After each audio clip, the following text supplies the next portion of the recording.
the heinous crime on Disha and the subsequent encounter of the accused obviously triggered a nationwide protest to begin with and a sense of relief subsequently. Well, the questions are many here.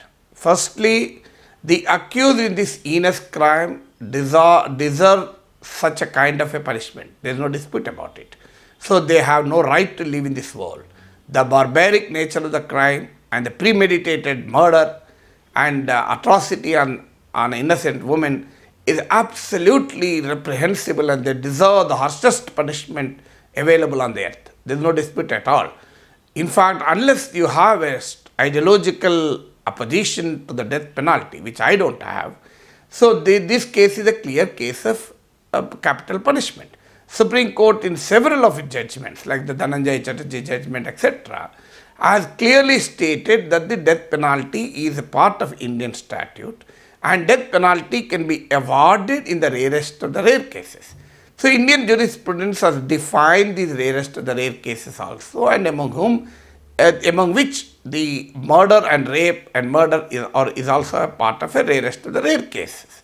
So therefore, the 4 accused in the Disha case certainly deserves to be hanged.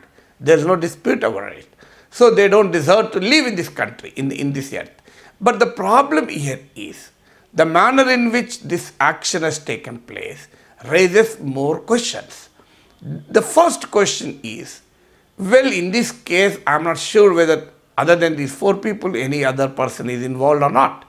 So there is every possibility that one more person may also be involved, and that person may be an influential person.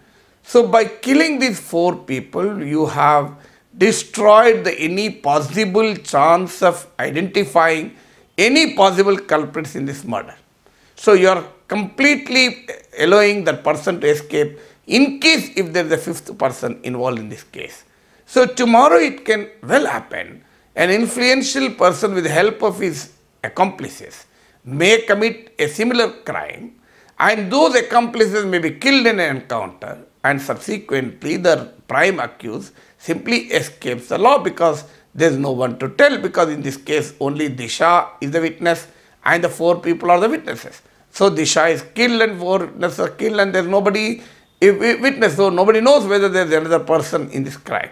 So this type of justice which the people are hailing raises a fundamental question of in such situations, there is every possibility that the influential criminals may escape the law by destroying the evidence in the form of an encounter. So this is the first question. I can certainly understand why people are praising the Cyberabad police, why people are praising the Shadnagar and Telangana police. Because the people are praising because they don't have a criminal mindset. They are praising essentially because they don't believe in the judiciary. They are not confident that the due process of law will really deliver the justice. When people lose confidence in the rule of law, they obviously prefer the unlawful means to achieve the justice. There is no other way, because lawfully you are not getting the justice. We have seen the case of Nirbhaya. Even 7 years later, we are unable to, the accused were not even hanged. Unfortunately, we have a strong regime at Delhi which can teach a lesson to Pakistan after Pulwama in the form of Balakot, but they can't hang these 4 accused in the Nirbhaya case. So this shows the kind of criminal justice system in which we are living in, and the people have lost complete faith in the judiciary, in the criminal justice system to deliver justice. So when they lost confidence in the civilized, democratic, legitimate institutions for delivery of justice, well, they obviously welcome any form of justice delivery, even if it is not lawful. So that's another important point. So the next question that rises here is, so why can't the similar kind of justice be delivered in other cases? So can the police dare to encounter an accused if that accused is an influential person? Assuming that the accused is a son of a minister or a son of a top police officer or son of a top businessman, can the police simply encounter them? So is it not a class bias? Right to equality is Article 14. So is there a right to equality? So there is a caste, class and geography that determine the societal and the system's response to crimes and also the manner in which they treat the accused. So the question here is, why should the similar kind of treatment be given to the criminal involved in the Hazipur incident? This is an incident which really scares us. School children were kidnapped, abducted, raped and murdered, not once. 3-4 children were suffered in the hands of a criminal called Srinivas Reddy. So this happened for 3-4 years. So a person who has committed a similar crime spread over a longer period of time absolutely cannot be reformed. There is no doubt about it. So why are we not doling out the similar justice to them? Today the Warangal rape victim's mother and brother asked the similar question. Why can't we also get the same justice? So Nirbhaya parents asked the same question. Why should we have wait for 7 long years? What we have seen in the Unnao case, instead of delivering an encounter justice, the police in Uttar Pradesh have given the bail to the accused, and thus the accused attacked the victim and victim lost the life. So why similar kind of a justice be delivered in the case of another Dalit woman who was subjected to similar kind of brutality in Asifabad? So obviously, while welcoming the modus operandi of justice delivery in Disha case, certainly the Telangana police and the Telangana government had to answer to these demands for a similar instant justice. So more and more demands for instant justice are pouring in, and the police and the state has to answer to that. Then another question is, we have a similar case in Andhra Pradesh called Aisha case. In this case, she was raped and murdered, and everybody knows the influential political person is alleged to have been involved in this case, and an innocent was picked up called Satyam Babu. He was behind the bars for nearly a decade, and after a decade the court said he is innocent. So he is not guilty. So assuming that a similar kind of encounter justice was attempted and Satyam Babu was killed in an encounter 10 years ago, is it possible today to declare him not guilty? Or even if we declare him not guilty, can anything happen? So the next question is, until yesterday police were questioned. People were condemning the police inaction. Today people are praising police. So ultimately this act, the police which failed to act when the parents came to complain, the police which failed to act today by delivering this kind of instant justice, police were able to beautify their image. But that's not the issue. Issue is in preventing such kinds of crimes to happen.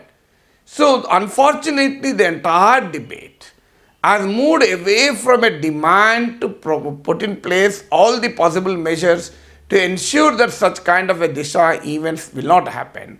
Today the entire scene has gone diverted to praising the Telangana police. So what is required? The police have successfully diverted public attention from police action to an event that brought the police laurels.